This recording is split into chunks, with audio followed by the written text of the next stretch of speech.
என்னதான் வீட்டில் மாவு இருந்தாலும் ஒரு சில நேரம் சிம்பிளாக ஆனால் கொஞ்சம் டிஃப்ரெண்ட்டாக ஸ்பெஷலாக செய்கிற மாதிரி செய்யணும்னு ஒரு ஆசை வரும்ல. அப்படி ஒரு நாள் தான் இன்றைக்கி. கண்டிப்பாக நம்ம ஊர் சாப்பாடு கிடையாது, இங்கிலீஷ் பிரேக்ஃபாஸ்ட்னு கூட சொல்லிக்கலாம். இன்றைக்கி வாங்க என்ன செஞ்சேங்கிறத பார்த்துடலாமா. வேக வச்ச ஸ்வீட் பொட்டேட்டோ ஃப்ரிட்ஜுக்குள்ளேயே கிடந்துச்சு. அதை கட் பண்ணி கொடுத்தா கண்டிப்பாக பசங்க சாப்பிட மாட்டாங்க. அதே இது பேட்டி தட்டி பிரெட் க்ரம்ஸ்லாம் போட்டு கொடுத்து ஃப்ரை பண்ணி கொடுத்தோம்னா கடன் இறங்கிடும்.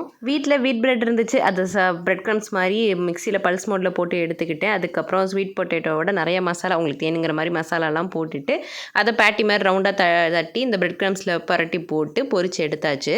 இன்றைக்கி காலைல பிரேக்ஃபாஸ்ட்டுக்கு கொஞ்சம் வேலை இருக்கிறதுனால மத்தியானம் சிம்பிளாக தான் லஞ்ச் பண்ணியிருந்தேன், பீட்ரூட் ரைஸு. இந்த வெரைட்டி ரைஸ் செய்கிறது ரொம்ப ஈஸி. ஒரு கடாயில் நெய் எண்ணெய் ஊற்றிட்டு கடுகு உளுந்தம்பருப்பு வெங்காயம் பச்சை மிளகா கருவேப்பிலை போட்டு நல்லா வதக்கினதுக்கு அப்புறமா துருவி வச்சிருக்கிற பீட்ரூட்டையும் போட்டு லைட்டாக தண்ணி தெளித்து வேக வச்சு எடுத்ததுக்கப்புறமா காரத்துக்கு மிளகுத்தூள் போட்டுக்கலாம். நான் உளுந்தும் மிளகும் சேர்ந்து வறுத்து அரைச்சி வச்சுருந்தேன். அந்த பொடி தான் கடைசியில் இறக்குறப்ப போட்டேன். சைட் பை சைட் ஸ்டாக் இருந்த பச்சை சட்னி அதுக்கப்புறம் சாண்ட்விச் ஸ்ப்ரெட் எல்லாத்தையும் போட்டு இந்த பேட்டி நம்ம வச்சுருக்கோம் இல்லையா, அதையும் உள்ளே வச்சு அடுப்பில் ஒரு 2 நிமிஷம் பட்டர் எல்லாம் போட்டு செஞ்சோம்னா சூப்பரான பர்கர் ரெடி. இந்த பீட்ரூட் ரைஸையும் கண்டிப்பாக மறக்காமல் ட்ரை பண்ணி பாருங்கள்.